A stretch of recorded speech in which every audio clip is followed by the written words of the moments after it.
अगर आप एक ऐसे स्टूडेंट हैं जिसको मैथ से बहुत ज़्यादा डर लगता है, या फिर मैथ के क्वेश्चन सॉल्व नहीं होते, या फिर आप ये सोच रहे हैं कि आप अपने मैथ के एग्जाम में पास कैसे होंगे, या फिर आप अपने मैथ को स्ट्रॉन्ग कैसे कर सकते हैं, या फिर आप अपने मैथ में अच्छा स्कोर कैसे कर सकते हैं, तो ये वीडियो आपके लिए है। इस वीडियो को देखने के बाद 100% आपके मन से मैथ का डर खत्म हो जाएगा और आपसे क्वेश्चन सॉल्व भी होंगे। वीडियो स्टार्ट करने से पहले मैं आपको ये बता दूं कि अगर आप इस वीडियो को पूरा देखते हैं और जैसे जैसे मैं बताता हूँ वैसे वैसे आप करते हैं तो 100% गारंटी है कि आपके मन से मैथ का डर भाग जाएगा और आपसे क्वेश्चन सॉल्व होना स्टार्ट हो जाएगा। इस चीज की गारंटी मैं लेता हूँ, लेकिन शर्त ये है कि आपको वीडियो पूरा देखना है और जैसे जैसे मैंने आपको बताया है वैसे ही आपको करना है। सबसे पहले देखते हैं कि मैथ स्टार्ट कैसे करें। अगर आप मैथ में किसी भी चैप्टर के क्वेश्चन सॉल्व कर रहे हैं तो आपको उससे पहले कुछ चीजों का ध्यान देना होता है। जैसे कि आपको चैप्टर से रिलेटेड आपको थ्योरी पता होना चाहिए, आपको चैप्टर के अंदर का ज्यादा से ज्यादा कंसेप्ट पता होना चाहिए, आपको उस चैप्टर के सारे फॉर्मूले पता होना चाहिए और उन फॉर्मूलों का यूज कैसे करते हैं, कहाँ करते हैं, आपको ये पता होना चाहिए। अगर आप स्टार्टिंग से बस इतना काम कर लेते हैं तो आप देखेंगे कि आपका क्वेश्चन सॉल्व होना स्टार्ट हो जाएगा। इससे ये फायदा होगा कि आप जब भी क्वेश्चन सॉल्व करने बैठेंगे तो आपसे क्वेश्चन सॉल्व होगा और जिससे कि आप डीमोटिवेट नहीं होंगे। मैंने बहुत बच्चों को देखा है कि स्टार्टिंग में क्वेश्चन सॉल्व करने के लिए बैठ जाएंगे, लेकिन ना ही उन्हें उस चैप्टर के फॉर्मूले याद होते हैं और ना ही कंसेप्ट पता होता है, जिससे वे डीमोटिवेट हो जाते हैं और क्वेश्चन सॉल्व करना बंद कर देते हैं।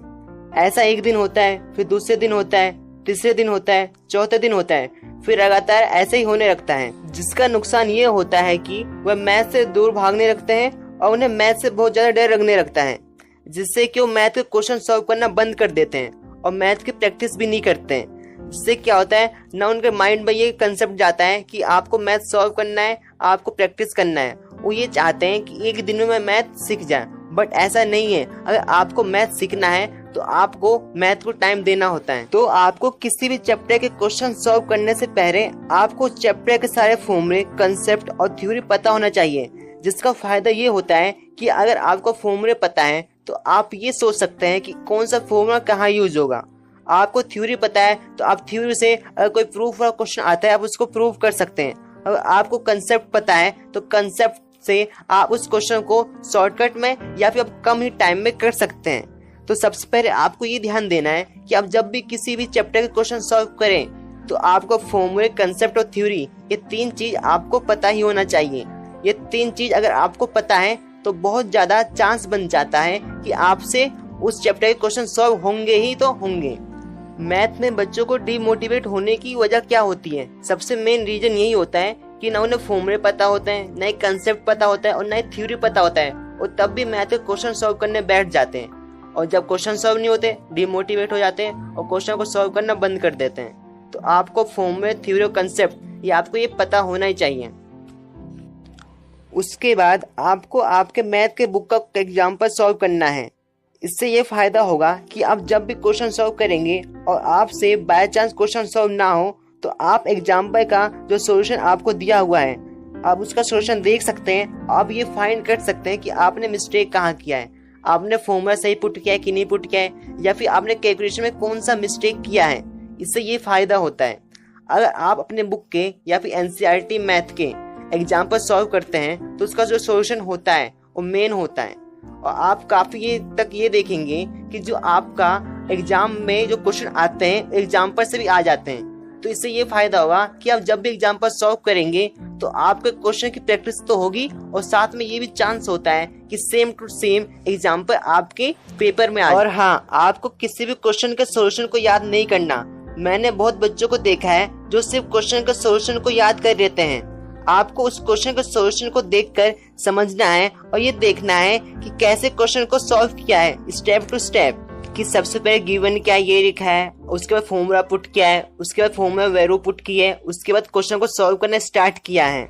ये आपके सॉल्यूशन में होता है। उसके बाद आपको उस क्वेश्चन को सॉल्व करना है बिना आपको सॉल्यूशन देखे, और जब तक सॉल्व करना है जब तक आपका फाइनल आंसर ना आ जाए वो भी एकदम करेक्ट, तब तक आपका आंसर सही ना है तब तक आपको सॉल्व करना है। और ये ध्यान देना कि जो मार्क्स होते हैं मैथ में और स्टेप बाय स्टेप आपको देते हैं। अगर आपने फॉर्मूला लिखा है तो आपका 1 मार्क्स, अगर आपने उसमें वैल्यू पुट कर दिया है तो आपको उसमें 1 मार्क्स देंगे, और साथ में अगर आपने उसको सॉल्व कर दिया है तो आपको 2 मार्क्स या फिर 3 मार्क्स देते हैं।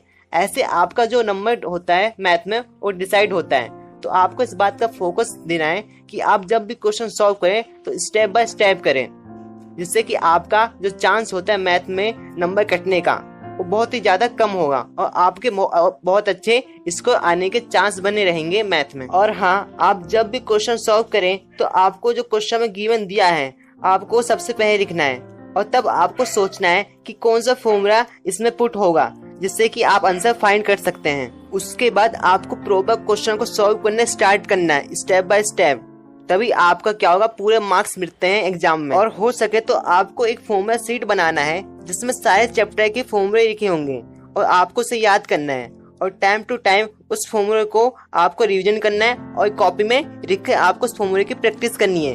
अगर आप उस फॉर्मूले को कॉपी में लिख के प्रैक्टिस करते हैं तो आप उस फॉर्मूले को लंबे टाइम तक याद रख पाएंगे। इतना करने के बाद आपको इसके बाद बस आपको क्वेश्चन की प्रैक्टिस करनी है।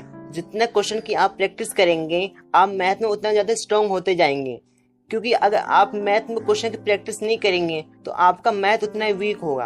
आप जितना प्रैक्टिस करेंगे आपका जो कॉन्फिडेंस है वो बढ़ता जाएगा, आप जिससे कि क्या होगा, आप मोटिवेट बने रहेंगे। और अगर आप क्वेश्चन की प्रैक्टिस नहीं करेंगे जिससे कि आपसे बाद में क्वेश्चन सॉल्व होना बंद हो जाएगा, और क्वेश्चन सॉल्व होना बंद हो जाएगा तो आप डीमोटिवेट हो जाएंगे। तो आपको इस बात का ध्यान देना है कि आपको ज़्यादा से ज़्यादा क्वेश्चन प्रैक्टिस करनी है मैथ की, और आपको मैथ में ज़्यादा से ज़्यादा टाइम देना है, क्योंकि अगर आप मैथ में अच्छा स्कोर करना चाहते हैं तो आपको मैथ को टाइम देना ही होगा। अगर आप मैथ को टाइम देंगे तो आपके मैथ में 100% आपके बहुत अच्छे मार्क्स आएंगे। तो जैसे कि आप जानते हैं कि मैथ में क्या होता है कि आप फॉर्मूले भूल जाते हैं या फिर आपको थ्योरी पता नहीं होता है, कंसेप्ट पता नहीं होता। अगर आप इसी चीज की बार बार प्रैक्टिस करते हैं तो आपको बहुत ही ज़्यादा टाइम तक ये थ्योरी, फॉर्मूले और कंसेप्ट पता होगा, जिससे कि आप क्वेश्चन को कम टाइम में अटेंड कर पाएंगे। और अगर आप क्वेश्चन को कम टाइम में अटेंड कर पाएंगे तो आप अपना टाइम बचा पाएंगे, जिससे कि आप जो बाकी हार्ड क्वेश्चन है 5वें मार्क्स के जो कि आपके एग्जाम में आते हैं आप उनको टाइम दे पाएंगे, जिससे कि ये चांस बना रहता है कि आपके कम टाइम में ज़्यादा क्वेश्चन हो जाए और आपके बहुत ज़्यादा नंबर भी आ जाएं। सबसे पहले आपको आपके मैथ के एनसीईआरटी बुक के क्वेश्चन, एग्जाम्पल और एक्सरसाइज सॉल्व करने हैं। अगर आप ये 2 चीज़ सॉल्व कर लेते हैं, एग्जाम्पल और क्वेश्चन, तो आपके ज़्यादा चांस बने होते हैं कि ज़्यादा मार्क्स आपके पेपर में आए, क्योंकि इन्हीं क्वेश्चन को कॉपी पेस्ट कर देते हैं आपके एग्जाम में। तो अगर आप क्वेश्चन और एग्जाम्पल मतलब कि एक्सरसाइज के क्वेश्चन और एग्जाम्पल सॉल्व करते हैं और आपको ये पता है कि प्रॉपर वे क्या है क्वेश्चन सॉल्व करने का, तो क्या होगा, आपके मार्क्स नहीं कटेंगे। क्योंकि जो मैथ में होता है मार्किंग देते हैं मार्क्स, वो स्टेप बाय स्टेप देते हैं। अगर आपने फॉर्मूला लिखा है तो उसका 1 मार्क्स, वैल्यू पुट किया है तो 2 मार्क्स, और अगर आपने उसको पूरा सॉल्व किया है तो 3 मार्क्स, जिससे कि आपके पूरे 5 मार्क्स हो जाएंगे। तो अगर आप उसमें उसके बीच में कोई स्टेप मिस कर देते हैं तो उसके आपके मार्क्स कटते हैं। अगर आपको और भी अच्छे स्कोर करने हैं आपके एग्जाम में तो आपको एमसीक्यू की प्रैक्टिस करनी है, क्योंकि एमसीक्यू आते हैं 1 मार्क्स के। अगर आप एमसीक्यू की ज़्यादा से ज़्यादा प्रैक्टिस करते हैं तो कम टाइम में आपके मानते हैं कि 15 से 18 एमसीक्यू आते हैं, तो आपको 15 से 18 मार्क्स मिल जाएंगे अगर आपके पूरे सही हैं तो इसके लिए क्या करना है, आपको एमसीक्यू की प्रैक्टिस करनी है। एमसीक्यू बहुत ही ज़्यादा आसान आते हैं। अगर आपने एमसीक्यू की प्रैक्टिस की है तो जिससे फ़ायदा क्या होगा, अगर बाई चांस 2-3 मार्क्स के क्वेश्चन आ जाते हैं तब उसे भी आराम से कर लेंगे, और बाई चांस एमसीक्यू तो आएंगे, अब उसको आसानी से सॉल्व करके कम टाइम में अपने 1 मार्क्स पक्के कर सकते हैं। तो आपको एमसीक्यू की प्रैक्टिस करनी है, और जो 2-3 मार्क्स के क्वेश्चन होते हैं आपको उसकी तो प्रैक्टिस करनी ही है, और जो 5 मार्क्स के क्वेश्चन होते हैं उनकी आपको खूब ज़्यादा प्रैक्टिस करनी होती है। क्योंकि जो 5 मार्क्स के क्वेश्चन होते हैं उनके जो मार्किंग होता है, जो मार्क्स देते हैं स्टेप बाय स्टेप देते हैं, तो आपको उसकी प्रैक्टिस करनी है।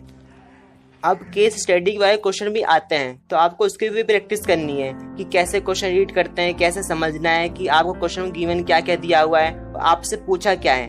अगर आप बस इतनी ही चीज़ की प्रैक्टिस कर लेते हैं तो गारंटी है कि आपके मैथ में अच्छे स्कोर आएंगे और आपका मैथ बहुत ज़्यादा स्ट्रॉन्ग हो जाएगा। तो अगर आपको वीडियो पसंद आया या फिर आपको कुछ नया जानने को मिला तो आप चैनल को सब्सक्राइब, वीडियो को लाइक कर सकते हो, और हाँ, अपने फ्रेंड के साथ वीडियो को शेयर कर सकते हो। तो मिलते हैं नेक्स्ट वीडियो में, तब तक के लिए गुड बाय।